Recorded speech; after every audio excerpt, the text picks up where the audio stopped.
Yes, I do need a Tanakh in front of me. I don't know it by heart, shockingly. Fortunately, we started recording after my remedial Hebrew lesson. So that's good. You're doing very well. I didn't have to embarrass myself. You're doing very well. So how are you guys doing? We're doing great. We're doing good. People don't know that we met Jay. I met Jay for the first time last week. It was a real honor and a pleasure to finally see him in flesh. I didn't believe it, that he actually existed. And I thought someone was imitating him, saying my name is Jay. Yeah, exactly. You know? So it was nice to find That was an AI creation. Yes, AI. It was a hologram. It was great. Yeah, it was great. It was great to be able to meet you, and it was great to finally see the shul. It's thank you. Yeah, thank you very much. Thank you. I was worried that the three impressive. of us being in the same place at the same time was going to cause like a ripple in the atmosphere or something, and I wasn't sure what would happen. But thankfully, it's all good. I mean, could you imagine if an earthquake hit and we all died? Oh no! Yes, I know. In hindsight, we got to have like a lone survivor situation. And I don't think any more than two of us can be in the same place at one time. Dan will have to take over and make a Jewish podcast. Well, is Dan back yet from Pakistan? Dan, I think, came back yesterday, and I'm excited. We're gonna talk to him about his trip and hear all about it. And good. We'll share with everyone. Missed him. Yeah. I know for podcast listeners, they don't realize because they hear us every week, but we actually haven't recorded in a few weeks because Dan was away, whatever, all these different reasons. So if we're a little rusty, just bear with us. But you're yawning already. Wow, he's yawning. This is a direct effect of the changing of the clock. Oh, yeah. Because, it gets dark right now. As soon as it starts getting dark, I don't know, I start getting tired. And, beforehand, it could be 8 o'clock light. No problem. It starts getting dark. Worst day of the year. I'm telling you, that's terrible. It's so funny. I know. But before we get into the book, we're going to talk about First Kings this week. I did have a question for you from the Parsha for this week. Okay. So the Parsha this week includes, amongst other things, is Sodom and Gomorrah. And it has the episode with Abraham hosting the three angels. He doesn't know are angels when he first comes to his house. One thing that never occurred to me was when the angels come to his door, he's having a conversation or some sort of interaction with God, and he kind of says, hold on a second, these people are at my door. I need to take care of them. Yeah. So you sometimes hear God called like the Lord of Hosts or the God of Hosts, right? Is that where that comes from? Not in this week's portion. I don't think he calls him Hashem Tzvos. No. Oh, it's okay. Okay, I didn't know because he kind of said, hold on a second, I got these guys at my door. Yeah. I thought it was like hosting. No. Host is like a number of entities, like hosts, like Hashem Tzvos, like angel stars. Right. That would be more Tzvos, would be the God of hosts, the God of all God of all of the other entities. Right. That's what he would call. Also militarily Hashem Tzvos, because Tzvos comes from Tzava, like an army. Yeah. So the God of he was the God of the armies and God of the multitudes of entities. But it is a weird story. Like, what do you mean Abraham is like chatting with God and then is like, oh, someone's ringing the bell and I have to go? No one's ringing the bell because he's sitting outside the tent waiting for visitors.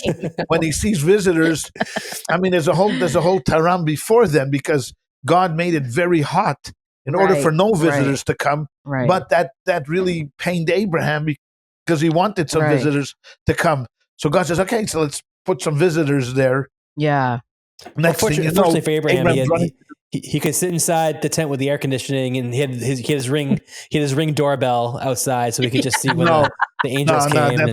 I could not have lived in the olden days. It wasn't built for me. It's a very interesting story. It is. It is. Abraham is such an interesting character. All the characters in the Torah are. I know. Abraham are very interesting. I heard something real. Okay, before we get to Kings, but one thing I heard today that I thought was really interesting was about Sarah and how Sarah is considered like this epitome of a homemaker where she, you know, hosted and brought in anybody, visitors, guests, and she would cook and serve. And, you know, her tent was open on all four corners in case there were travelers in any direction. But what's interesting about Sarah is that she knew where the boundaries were for her own family. And when it came time for her to send away Hagar and Yishmael, she didn't hesitate, right? She said, they're a bad influence on my home. Get out. They have to get out. And someone was saying, like, in modern times, especially when you're like grow up like I did in a Chabad family and we host a lot, and, you know, I get called all the time, and we did it growing up, you know, I have a guy who needs to sleep over at your house for 6 days. Like, do you mind? And, you know, we're so trained to like always say yes to everything and always say yes to hosting everyone. But the women also, and this comes from Sarah, have this like intuition inside of them when something is, or someone is dangerous, or, you know, outside of like the boundary of what would be, you know, like a normal guest or whatever.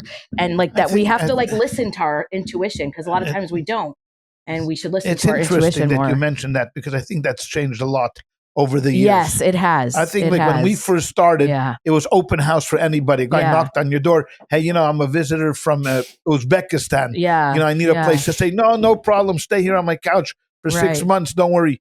Today, here's $20. Go to the Motel 6 down the street. Right. You know, have a good day. We're not opening up. I don't think that happens. But it's also like, I know for myself, I mean, I love having guests, and I host a lot of people all the time. But sometimes you have to notice when a guest is a bad influence, or somebody at your Shabbos table who, you know, maybe is hurting other people, or just, you know, making the conversation uncomfortable or whatever. And you have to be able to have those boundaries to say, you know what?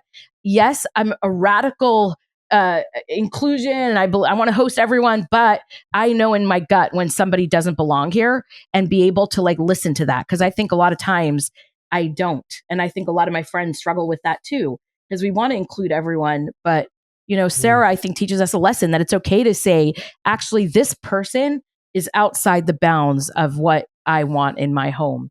And that's okay, you know, but it's not going to get hard. Are you saying don't let them?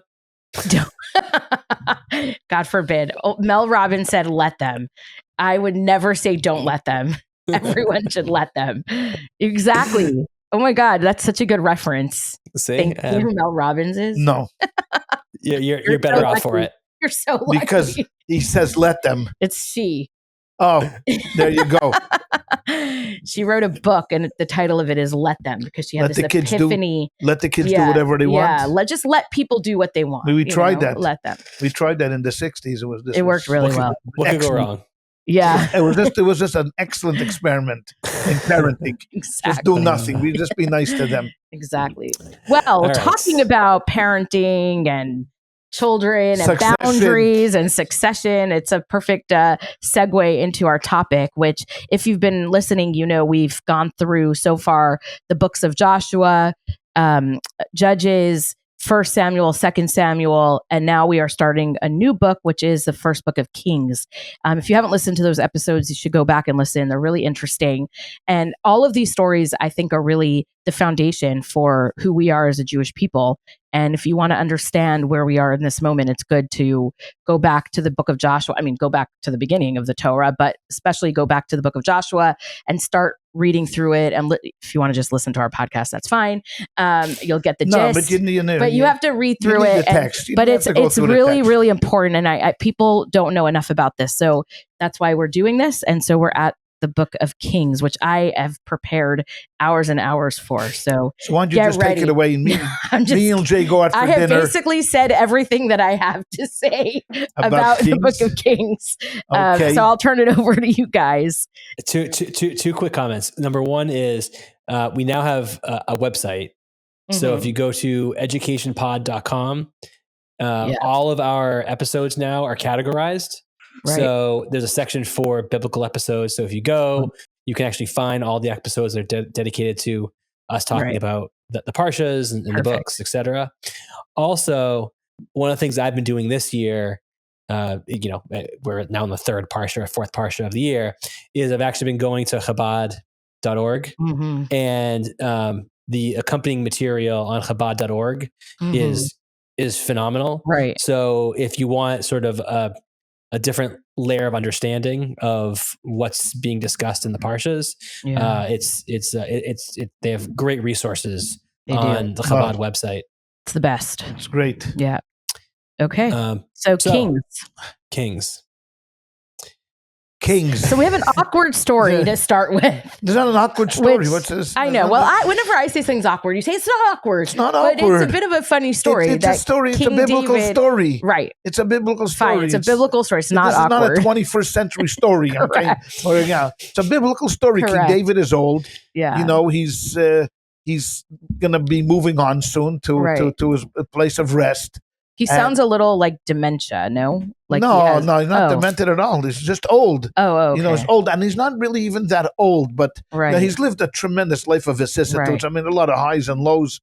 Right. His life was sideways and upside down and everywhere. So he's tired. I mean, I can imagine he's 70 years old, and he's weak. He is weak, and he's isolated, and he's in the palace. And he gets cold, and he needs something to warm him up. And so they invite the most beautiful woman, in Israel, and she lays with him. But she doesn't do anything more. I mean, she's just there as a There's a concept. There was a band. This is before your times, probably before Jay's times too. It's called Three Dog Night. It was a very famous band in the 70s, the 60s, 70s. I never knew what Three Dog Night meant. But they're an Australian band, and what it means is that it gets cold in the Australian outback, so they huddled up next to the dogs. So the colder the night, the more dogs you. So there's Three Dog Night meant it's a 3 dog. That's interesting. So that was so. I mean, I don't mean to, we're not comparing. We're not comparing. Not comparing that, but that just tells you that she came to warm him up. What blankets couldn't do, she came, to warm him up. But that was about it. There was nothing nefarious about it. She wasn't going to marry him, and he wasn't in the position. But she's there, and it's a beautiful woman, and this is one of the benefits of being the king, I guess. Right. To do that. But what really is interesting is the line of succession, because right now we're going to have to think about this. Saul was the original king. Okay. He unfortunately was killed with Jonathan in the battle. David now united the entire people. David ruled for 40 years, 7 years in Hebron and 33 years in Jerusalem, and has a number of sons. Would you like to guess how many sons he has? Oh, boy. Well, we know Absalom is gone. Absalom is gone. And Yehu is still around. So and Solomon. I don't know. I'm going to say 12. Not bad. 19. Oh, he had 19 sons. 19 sons. Wow. So there's 19. Wow. There's 19. Now, some of them we know and are recorded. They're all named in the book of Chronicles, which I'm going through right now. Oh, really? Yeah, trying to get through Chronicles. I've done it before once, but I'm trying to go through it a little bit more. And it's very difficult because it's all names. Right. It's all names, and you're trying to figure out who's what. So there's 19 sons. Wow. Now, some of them were born in Hebron, and some of them were born in Jerusalem to a number of different wives. Obviously, they're not all from the same wife. Now, but Sheva, we had that story where he married her, and he had Solomon from her, and he promised her that Solomon, I guess, would be the king. But Solomon was from the younger brothers. I mean, why would he leapfrog others that into that place? But nonetheless, David really loved Bathsheba, and he felt that this is in the cards, so he promised her. But the brothers wouldn't accept that. Why? Why would you accept a younger brother to be? Because we've had that before in our history, where Joseph had these grand ideas that he would be leading the people, but that his brothers would be bowing down to him and all of that. And the argument was, well, who are you? You're a junior member of this, of this club. So it comes to David's attention, comes to Bathsheba's attention, and Nathan, the prophet, that the sons are already doing their own thing. Adoniyahu, who's one of the older sons, and he already has gathered together a high priest and many of the noblemen and everybody, and they're bringing sacrifices, and they're about to just crown him sort of informally. I mean, informally they were going to just just do that. So as a successor. as a successor to David. And comes to the attention of Bathsheba, and she comes to Nathan, who is loyal to David. I mean, he's a prophet and a seer, and she tells him what should she do, and then he says to her, "Okay, you know what? We're going to have to use a ruse to do this." So they go in there, and he's talking to David. In the middle, she comes in and she says, "Have you heard that who has organized this feast and invited all of the noblemen, a number of people, but Solomon was not invited, and you were not invited, Nathan, but other prophets were invited." And King David is like shocked at this event, and he says no, and he says absolutely not. I'm putting out a decree that Solomon is going to be the next ruler. That's it. It was confirmed. Nathan heard it. Others heard it. And once it came out of his mouth, Adoniah and the rest had to back off. Right. And Solomon then became, there. So that's how it worked. I mean, and that's how Solomon, became he skirted the line. So and David made it clear before he died. David made it clear that Solomon was going to do that. That's interesting. Yeah. Then he lets everybody leave, and he calls Solomon and he tells him, "Listen, you're going to take over. And there were certain things that I could not do that I need you to take care of." And it literally looks like a script. Like he starts naming out the people, this guy who did this, and that guy who did that, and Shimei who cursed me, and Yoav who did this and that I could not take care of. I want you to take care of. And I want you to be smart about it. Don't go crazy, but be smart about it. And to these people, Barzillai, for example, who was good to me, I want you to honor him, and just do what you have to do, but do it in a way that makes sense. Don't go nuts and just line them up against a wall and just shoot them. Just do that. And Solomon swears, of course, swears to him that he'll do it. And David passes away, and Solomon, at the age of 12, I mean, he's 12. That's crazy. So that's crazy thing. Kind of takes over, and he's going to also serve for 40 years there.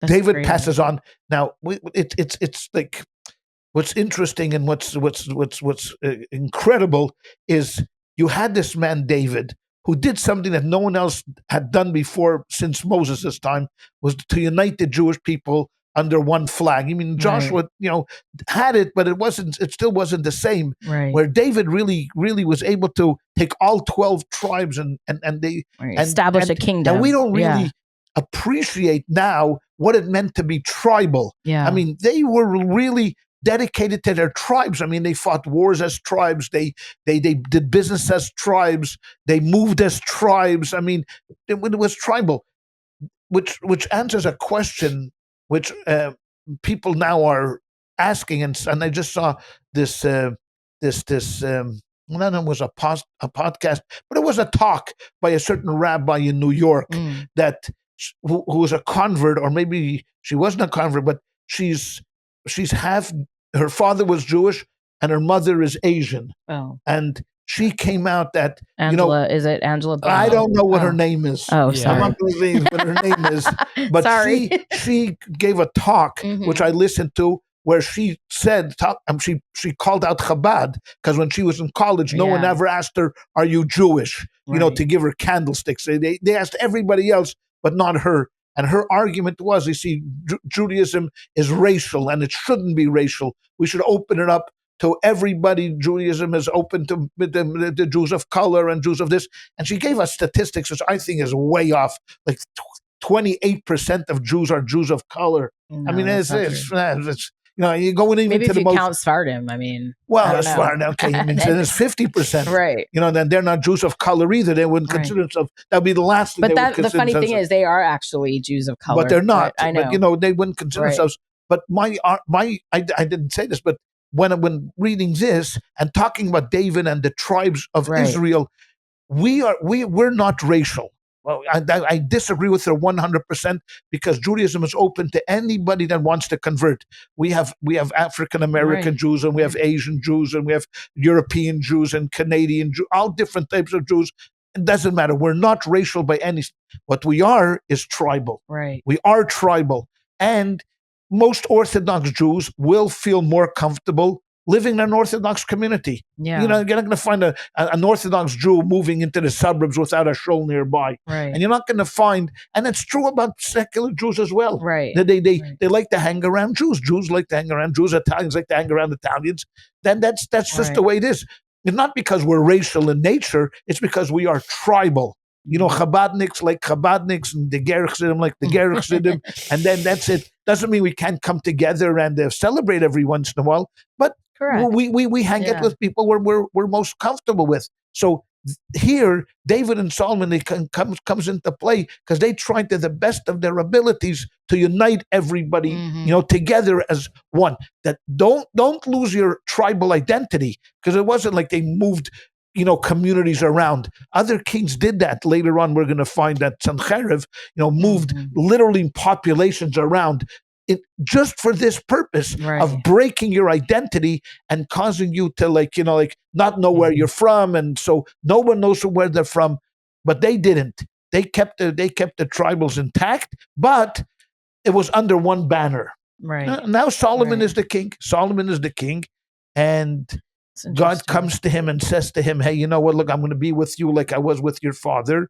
And not only is Solomon going to be like with the father, like his father, but Solomon is actually going to be able to do things that David was not. David had one great desire. Like every great leader wants to leave one mark. Yeah. Like, Moses, he gave the Torah, which was great to him, but he wanted to go into the land of Israel. Yeah. Didn't happen to him.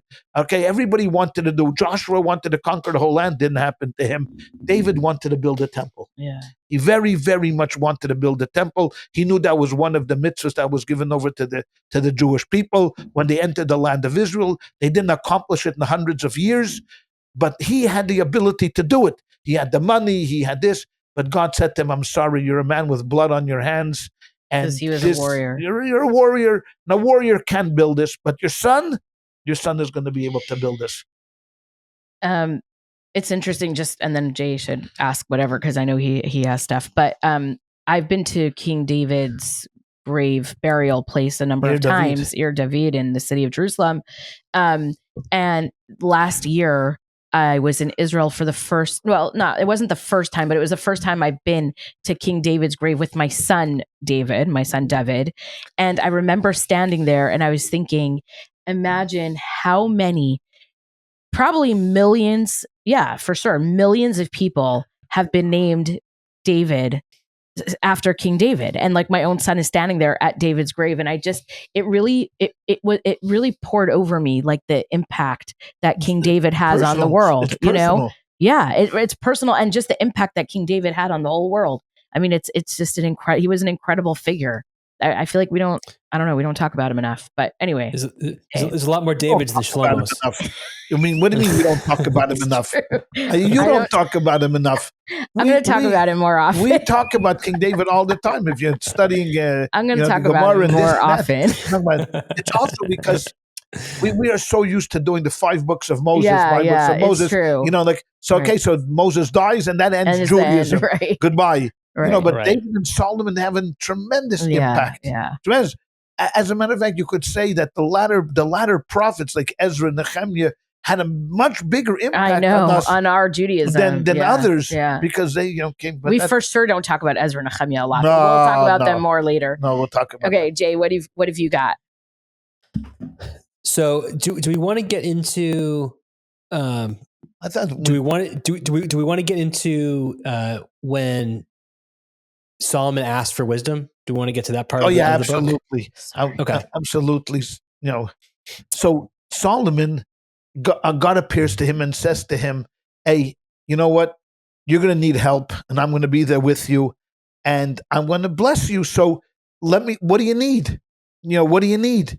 And Solomon must have being raised in David's house with Bathsheba and that was just a natural wise person.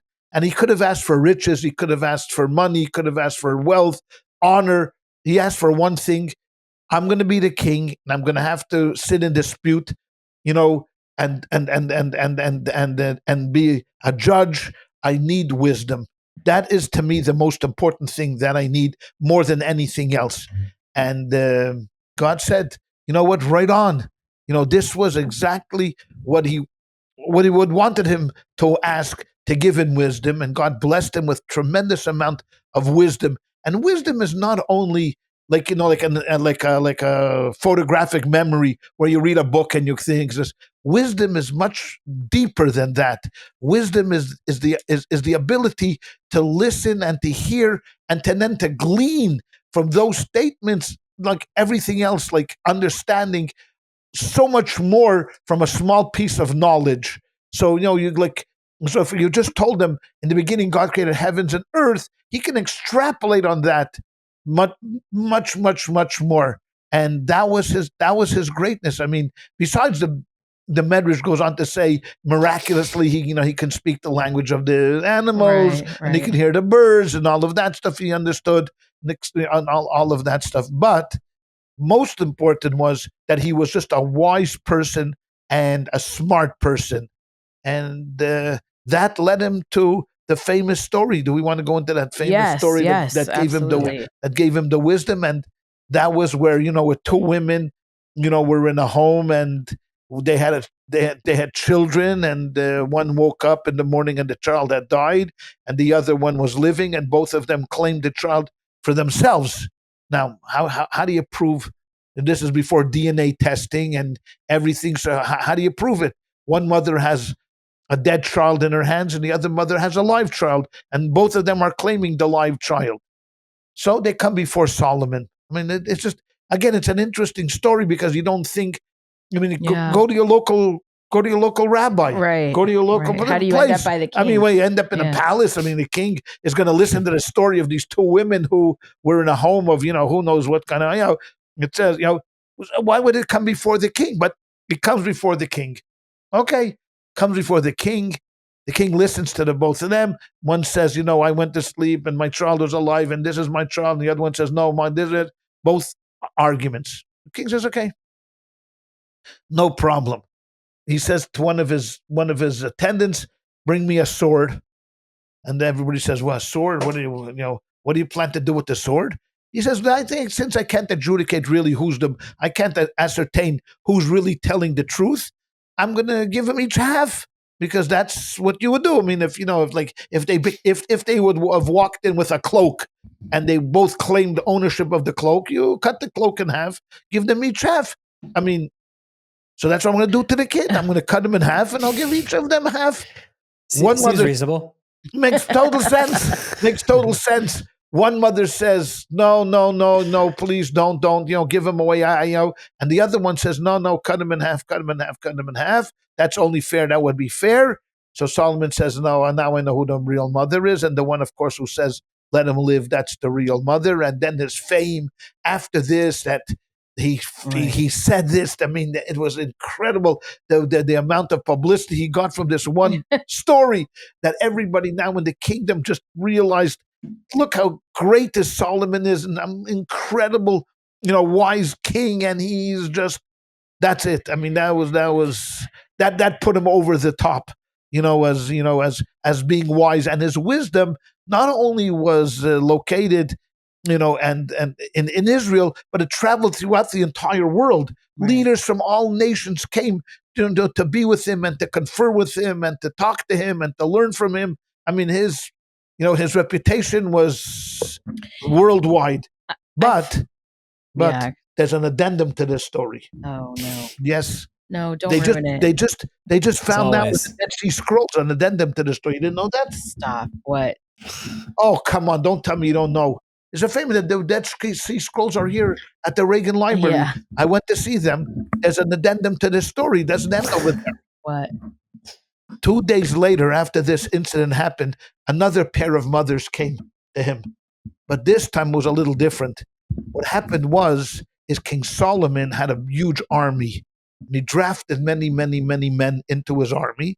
And a lot of them spent years So in this particular little town, there was a girl that married this guy, and he ended up being drafted a few days after his marriage. He went to the army. Now he comes back a few days later. There are two mother-in-laws claiming him. One mother-in-law says he's married to my daughter. The other mother-in-law says, the Dead Sea Scrolls. The other mother-in-law says he's married to my daughter. They didn't know what to do with him. So what do you do? How do you do? He doesn't remember. It was a few days. It was, night. Who knows? So they bring him to Solomon. They say, I'm the mother-in-law. I'm the true mother-in-law. So Solomon says, bring me a sword. What are you going to do with the sword? I'm going to cut him in half. You'll get half. You'll get half.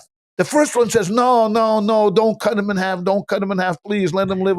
The other one says, no, cut him in half. Cut him in half. King Solomon says, now I know who the true mother-in-law is. The one says, cut him in half. You get him. That's really funny. Wow. I'm going to tell Baruch that story.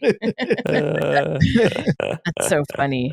But just to go back, I think that it's really interesting, the language in the text, because it says here that Hashem says to him, I'll just read the text in Hebrew, in English. It says, behold, I have acted in accordance with your words. Behold, I have given you a wise and understanding heart, such that there has never been anyone like you before, nor will anyone like you ever arise. Right. I mean, that's a big statement to say that you're the smartest, wisest person, and no one's ever going to be as smart and wise as you. And I think it's a really, just that jumped out at me, that's pretty incredible wording from Hashem. He was so proud that he didn't ask for other stuff. Yeah. And we were just talking with Jay. He was proud that he didn't ask, wealth. And right. Who asked? Right. I mean, if you had a genie in front of you and the genie said, "Okay, well, what can I do for you? Right. I grant you 3 wishes." The last thing you would say is, "I'd like to know the encyclopedia by heart." Yeah. Give me I want to know the encyclopedia. So when someone asks me about Suriname,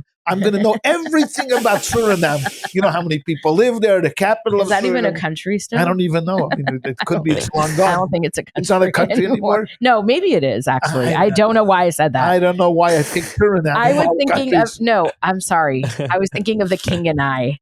And that was, what was that? Burma? Never mind. Yeah. Suriname is probably alive and well. Somewhere around there. But whatever it is, you don't think. ChayaLeah learns her geography from romance novels, apparently. It's true. But it's a very romantic the greatness is, to be able to be young and to be so smart, to ask that. And God says, I'm going to make you, and he writes parables and everything like that. But there is an incident. It's interesting in the Medrash tells a story that on one of his birthdays, there was a silversmith in Jerusalem. And people, the king's birthday, everyone's bringing the tributes to the king. He fashioned a little silver tray and engraved in it 3 letters, Gimel, Zayin, Yud. And he gave it, and he waited for his turn, and he presented it to the king. And Solomon took it and looked at it and said, "What is it?" And the silversmith said, "It's an acronym for something." And he said, what's an acronym for it? He says, "Well, you're Solomon. Come on, you should know." And he thought, but he couldn't get it. He didn't know what the acronym was. I have it on my ring. And you have it on your things. I have it on my ring. Things. So the 3 letters meant Gam Zu Latova. No. Gam Ze Yaver. I'm sorry. Gam Ze Yaver. This shall also pass. Yeah. And he told them, please put this on your bed, like on your nightstand, and just look at this so you will know that no matter how high you go or how low you go, Gamzu Yaver, this shall also pass. And I didn't know that came from Solomon. That was one of the interesting story that he was able to catch him. What's the deal with his wives? And he had a lot of wives and concubines. Well, it's good to be the king. Yeah. And it's definitely good to be the king during peacetime. Right. Because if you're not, but because during peacetime, you're not worried now about, like fighting wars, and his father had to run, and, you're living in Jerusalem. He's spent his entire life in Jerusalem. So, he was able to accommodate many women, and obviously he loved women, and was 1,000 of them, I believe. There were like 300 wives and 700 concubines, or maybe the opposite, 700 wives, 300 concubines. But and I'm not sure if this number is just an exaggeration to tell us that it just, like he had a lot, a lot of different people, that hung around. But this was after he built the temple. I mean, it's the next important part of his life is actually building the temple. I mean, sitting down, going through a number of different. You have to design it and everything like that. It's a tremendous amount of work. Yeah. Could you imagine if he had to work with the subcontractors? You had to work with the show. The subcontractors is one problem. If he had to get permits for everything to do, if he needed to get permits, in right now the city government of Jerusalem. Are you kidding me? He would never have built it. There's no way.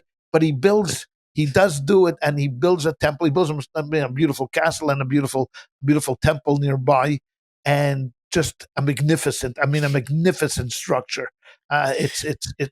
It's beyond anyone's amazing. Before we get into the details of that, I do want to say that it says that Solomon had 40,000 stalls of horses for his chariots and 12,000 horsemen, just to give you an idea of how vast his kingdom was. And that's his retinue. Right. That's just his retinue. And then it talks about what they ate every day, in the Solomon's provisions for one day. I mean, it's just incredible. Read it. It says 30, it says a core, which I don't know what that is, but it seems to be 120 gallons. Right. So 30 core of fine flour, 60 core of flour, 10 fattened oxen, 20 oxen, 100 sheep and goats, and then gazelle and deer and fowl. And I mean, it just sounds like they were feeding, hundreds of people and just eating well. And if you think about our experience as Jews, it's been a very ups and downs. Yeah. When you want to go to a place where we were at the top of the heap. Yeah. This was the moment. Right. This was the moment where Solomon is at peace. He's respected throughout the world. Mm-hmm. The Jews are respected. Israel is in a very, very strong position, right now. Mm-hmm. No one's attacking them. And that's why he's able to do all of this. Right. I mean, people are just bringing tributes. I mean, how does a king end up, being able to afford all of this stuff? People are donating this stuff, to him. Mm-hmm. So it's ish tachas gavni v'ish tachas tenase. Everyone was under his fig tree, and everyone was under their date tree, and people had what they needed, and everything was going swimmingly well, to the point that I believe that they were not accepting any converts at this time. If people wanted to convert during these years, they would not accept them, because you never knew what really their intention was. Yeah, not like today when someone asks to convert and you're like, are you kidding me? Everyone hates Jews. Why would you convert? But when someone wants to convert, I'm like, great, you're in. Because if you want to convert right now, you really like being Jewish. I mean, now it's a whole different story. Yeah. You really have to be committed to Judaism to want to come in. But during the time of Solomon, I mean, where everybody was prospering. Yeah. And things were going good, for us. Yeah. You didn't know people's really intent to this. So can we talk about the dedication ceremony that Solomon holds? I think it's really a beautiful dedication, and it goes into a lot. Is that after the temple was built? You mean you're talking after? Yeah, after. Okay. Yeah. After. Okay. So it took 7 years to build the temple.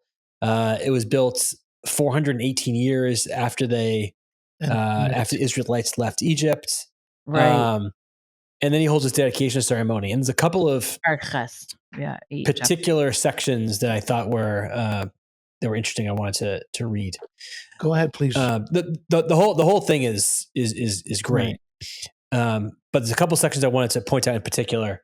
In chapter 8, verse 33, he says, and this is his dedication to Hashem. He says, "Should your people Israel be routed by an enemy because they have sinned against you, and then turn back to you and acknowledge your name, and they offer prayer and supplication to you in this house, oh, hear in heaven and pardon the sin of your people Israel, and restore them to the lands that you gave to their ancestors." So it seems like he's already, I mean, this would be the first time this happens, but he's already predicting that something like this could occur and probably will occur, because I have to assume for a lot of the tribes and a lot of the civilizations that existed before Solomon's, this was what happened. You know, right. I mean, he's wise, and Ezel Chacham, who is a wise person, Harayas and Nailat, he sees the future, and he knows Gam Zu Yavor. I mean, he has that trait. He says this will also pass. You know, we're living in great times, and there's going to come a time when I'm not going to be around, and people are just going to just fall off. You know, because of the goodness. Don't forget, Solomon realizes that, you know, we're an extension of Moses' prophecy at the end of his life, where Moses predicts that, you know, you'll come into the land and you're going to prosper and you're going to make a lot of, you know, everyone's going to be happy. And because of the prospering, that itself is going to make you thick and apathetic. I mean, it's not because you're hounded and you're persecuted that you're going to turn away from God. Exactly the opposite. It's going to be because you are so successful and because you are rich and wealthy that you're going to say to yourself, my strength and my wisdom made me this fortune. And Solomon, who's sitting now on the throne and is looking around, and now at the end of this 7-year period where this incredible, magnificent edifice is there, he sees there's only one way to go. Yeah. I mean, you're not getting any better than this. I mean, you know,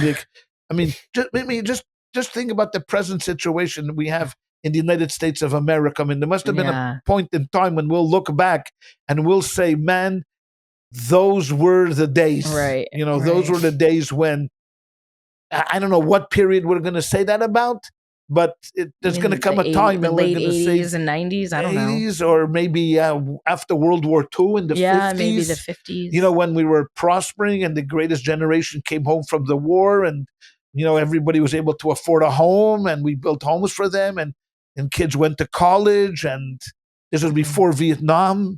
Right. You know, maybe that period. But we had race issues. It wasn't perfect. You know, but it's true. It's hard to know when but there's going to be a time when we're going to say, you know, look, there's nowhere to go except, you know.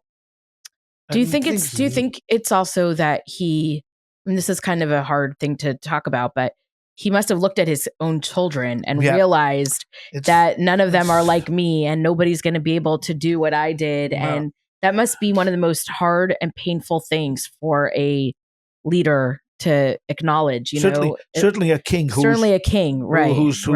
Who knows that after he goes, it's going to be passed on to one of his children. Not like you, who have me, that you would be able to go knowing. Well, only went up from there. Only went up from there. That's you brought it up. In fairness, it's Solomon too. Because he had 700 wives, a lot of which were not Israelites. Not Israelites. And he was specifically warned. He was specifically warned against doing that. Yes. And they brought in, you know, foreign service. Right. They brought a foreign service to us.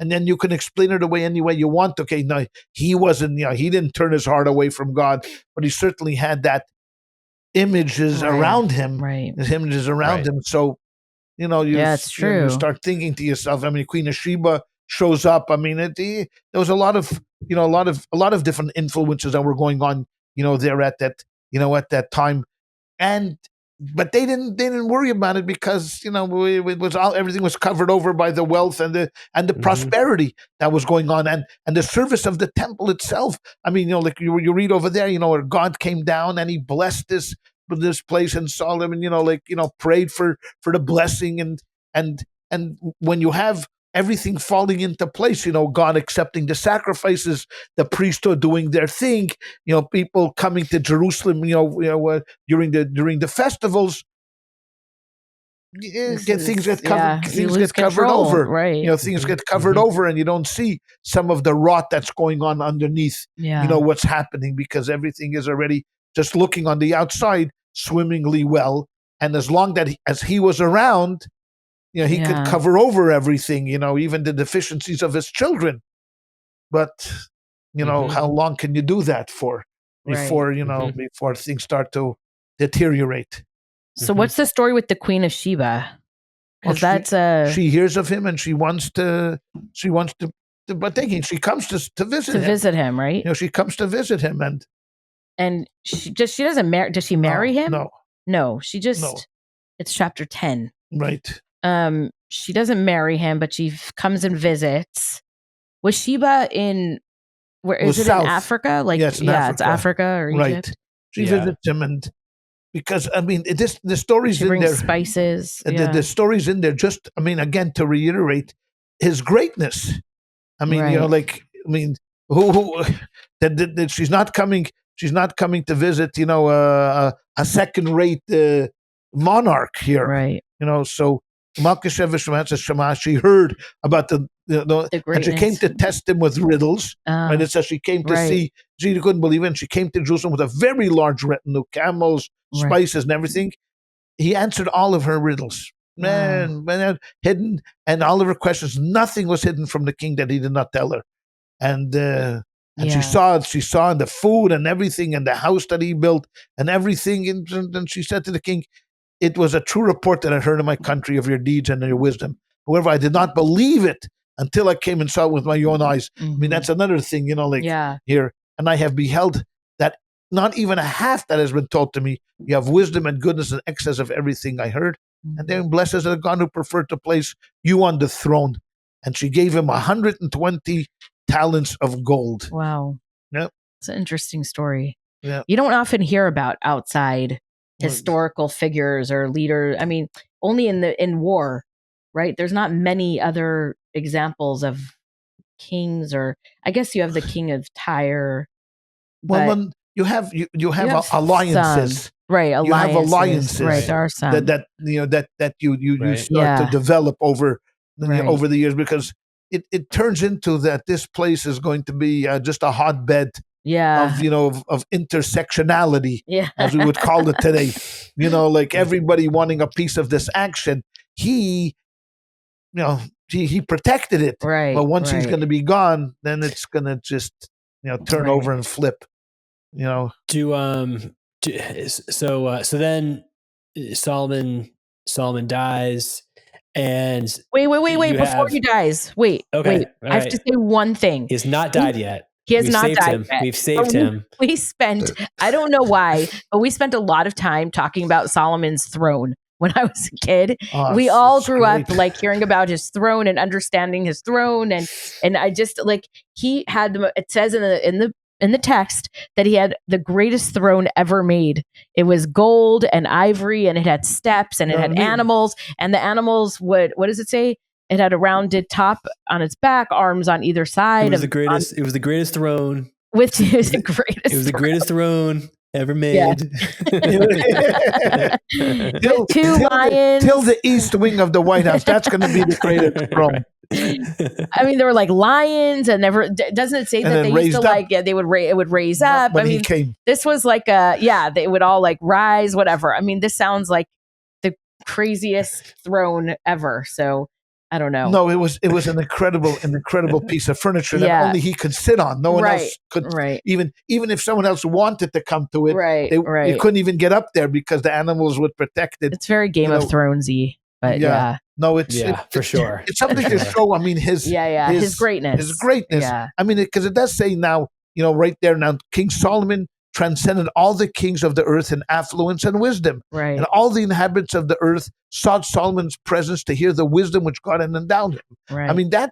That's a big statement. That's a huge statement. And people would give him gifts, and and they lived a life of. But before we go to his death, it does say that the three things that kings weren't supposed to do, he did, and that was have too many wives, too many horses, and too much money, and he had all of it. So unfortunately, it doesn't last after he. I don't want to. It's not a criticism of him. It was just the excesses of the success, I guess, ended up being too much. I mean, Solomon goes down as one of the great leaders. Yeah, obviously, of course. he's one of tzaddik. The greatest. David and Solomon, and David and Shlomo. Tzaddikim. So you can explain it, away like we do for any like we did with Bathsheba. That he wasn't sinning. He didn't mean it. He was trying to give his influence, but no, he loved many women and many foreign women, and he did have 700 wives and 300 concubines, and his wives, like Jane said before, turned his heart away turned away his heart. But he will always go down as, again, one of the greats, of all time. Certainly his wisdom of all time. He did a lot for Judaism in his time. He instituted a lot of the things that we do today. Erev, for example. Oh, really? All of that stuff. Yeah. That's from Shlomo? I did not know that. Wow. Yeah. He wrote a lot of the books of Tanakh, right? He wrote Proverbs. He wrote three of the main books. Right. Proverbs, Song of Songs, Proverbs, and Ecclesiastes. Right. He wrote those and left those with us. The wisdom books. The wisdom, yeah. So Wisdom of Solomon, yeah. So those are the things that we take away from him. But unfortunately, you can't pass it on to the next generation, and the next generation comes along, and it's a whole different story. And So then there's I don't know if we want to go into how much in depth we want to go into Rehoboam and Jeroboam. I think we should say for the next one. We should leave Solomon here. That's also an interesting whole story of the dynamics of the sons, and I mean, what do you learn? What do you learn from Solomon's life? You learn, number one, when presented with an offer, think wisely of what you really want. I mean, if you ask for $1 million, is money really going to do it for you? What is really important in life? In his situation, in his wisdom, was the most important thing that he needed, more tthan anything else, because from that wisdom, everything else flowed. Now, you become great, and then, nothing. But at the same time, you always have to have that cautionary tale of, when things are rolling and rolling and rolling, that's the real time that we need to stop and ponder where we're going. Yeah. And many times we don't, because let the good times roll. Yeah. There's a famous parable that lends itself to this. That there was once a prince, and then it's a fable that he had a wonderful kingdom and everything, and what he wanted to do was he read the story of Kings 1, and he wanted to imitate Solomon, so he built this enormous, because King Solomon also had an enormous palace next to the Beis Hamikdash, the same vicinity, and he built this enormous palace. And I mean, and the day of inauguration, everybody came, and they flocked to it, and during this incredible celebration, the prince, maybe he was a king at the time already, he excused himself and went into his private chambers, and one of his advisors thought that odd, in the middle of this whole celebration, the man is going in. So he followed him, and he kind of snuck in there, and he was like looking, and he saw the prince sitting at a table and bawling. Wow. He was just bawling and crying and crying and crying. Anyways, he composed himself, washed his face, dried his eyes, came back to the celebration. Everything went smoothly well. Of course, what happens is the world is a ball, and nothing stays the same. And then he fought wars and lost his fortune. Had to abdicate the thing, and was in exile.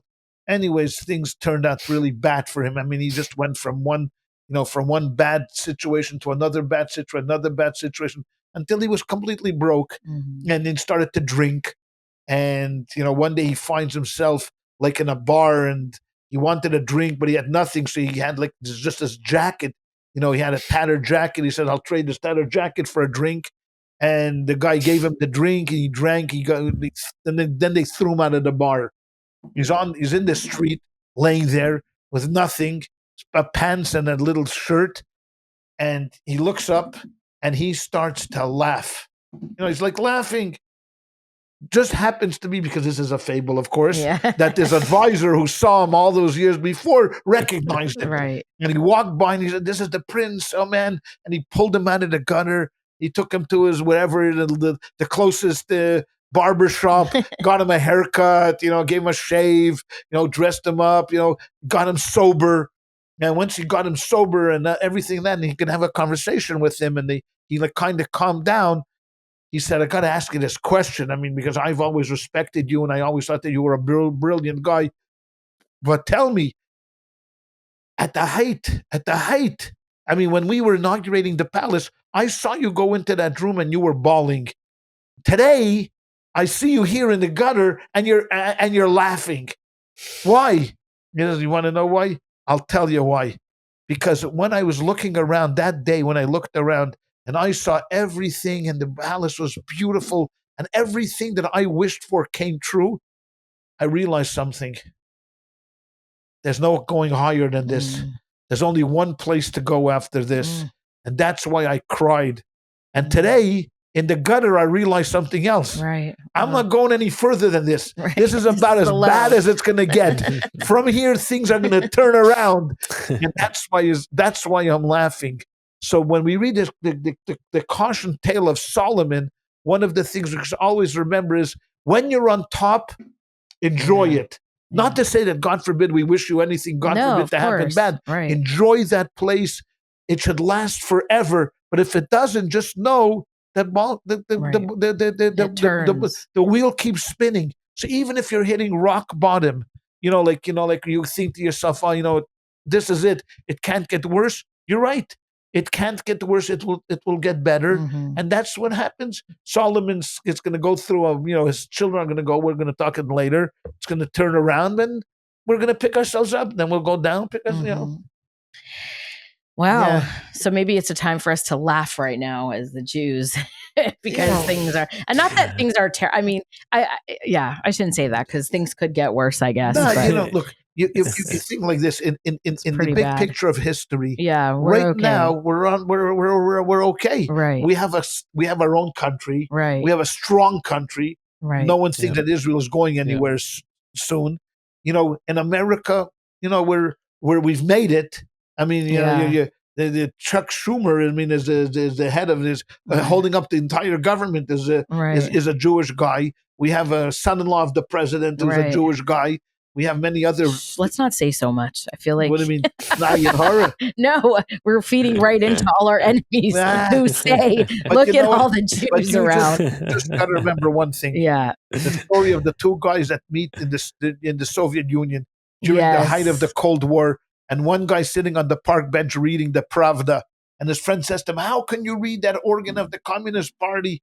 I mean, you don't know what that paper is." He said, "Are you kidding me? This paper says so much good things about the Jews. They own everything here in Russia. Exactly. They own this, they own that. When I'm going to read the Jewish press that only has depressing stories about us, forget that. I'm reading this story." So let them say about that. Let them say I told you, I'd rather be the hammer than the nail. Yeah. We've been the nail enough already. It's true. If they're claiming, we're the hammer. Okay. So we'll take the hammer for, it's a good attitude. So you know what? So we have to be proud of who we are. Yeah. There's going to be enemies of us. Good. Who There'll cares? be big enemies of us. Fine.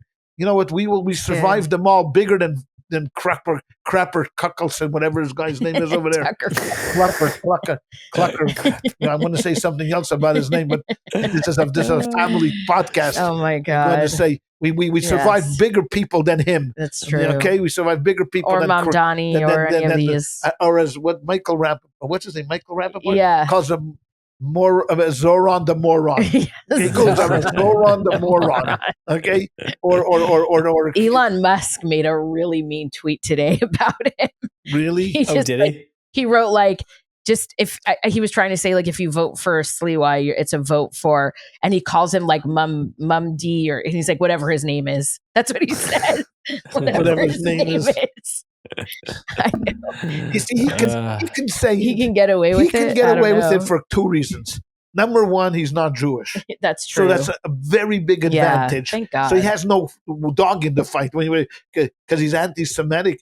And number two, when you're worth $400 billion, I guess you can get away with things that you can't get away with. And you own the platform that you say it on. It's also nice. That's true. You see, the problem is we're just not good at power. I know. I mean, we have real power in America. I know. I mean, we have, and we can cut this guy's legs off, but we're supporting him. I mean, what, 20% of the Jews, 25% of Jews are voting for this guy. I know. I mean, it's depressing. Think about the illness. It's an illness in our head. Did you see that? Did you see that little thing that we're on? Hi, Rabbi. Hi, Rabbi. Oh, yes. Hi, Rabbi. Yes. Rabbis for Mom Donnie. For Madani, whatever the guy. That was really depressing. Oh my God! It's the 4 beauties. I have to say, 4 beautiful women there. That's one thing I can't knock. I mean, they may be morons, they may be stupid, and they may be idiots, but beautiful they were. Oh my God! I mean, I'm telling you. It's good that he died. What's his name from Playboy? From Playboy magazine. It's good that he died. Hugh Hefner. Had he seen them, he would have immediately asked them to come to the mansion. This is why they're never putting us on Chabad.org. Okay. This is why. Oh my God! Come on, you can't say they weren't. No, beautiful. they're gorgeous. I mean, they were gorgeous. Stunning. Well, this is a good segue because if you enjoy our commentary on the world, you are going to have lots of opportunities to support our work coming up. We're starting some new levels of subscriptions because we want to expand our podcast so that more people can enjoy this and hear my father's rants about the current state of affairs. And so we're offering different incentives for you to subscribe at different levels. Should I say what some of them are? Can I share? Sure. Yeah. Go ahead. So one of the it's our podcast. Oh, it's true. I know. What am I waiting for? You're not on one of the things that we're going to offer is a monthly Zoom where you can talk to my dad and to me and to Jay. You could ask questions. We can have conversations about topics that you want to bring up. Is this private? No, it's going to be like we'll pick a time and a day, and anybody who's a subscriber at that level is going to be invited to join our small, intimate Zoom. Because we are not accessible. Correct. Okay, you cannot get to us. There's no way you can talk to us. I mean, to get to me, like, for example, I have 23 layers of security you have to get through to get me on the phone. We are offering a subscription level. Her name level. is Jasmine. Okay, Jasmine is 23 levels of security. No, we are offering a level where people can meet with you one-on-one, by the way, over Zoom or in person. Oh, really? That's going to be the highest level of paying subscriber. So if you want to spend time with my dad. Preferably at a very good restaurant in LA, which you will be paying for. Well, in theory, they could spend time with any of the 3 of us. Oh, yes, that is true. Right. But, that is true. So it'll be, twice a year. We can twice a year, you can have a one-on-one. One-on-one discussions with us. Very well worth it. So with the rabbi, of course. Yeah. So look out for all of this because we're going to start promoting it. Yeah. So. Yep. And then there'll be some other, we're going to add some other benefits to the subscriptions in the not too distant future. Correct. So, yes. We just need to make enough money so that I could quit my job and not do anything else. So I really appreciate everyone's support so that I can spend more time shopping and doing other important things for the economy. Baruch just fainted. No, that's why I'm trying. We need to do this so that we can earn money, not just spend money. Yeah, we need money. I need to earn money. We need money like Solomon. We need Solomon's money. Anyway, thank you guys. ChayaLeah only has 5 horses right now. She needs. Yeah. She's about 12,000 short or so. Exactly. Thank you. All right. Well, thanks everybody. Bye. Bye-bye.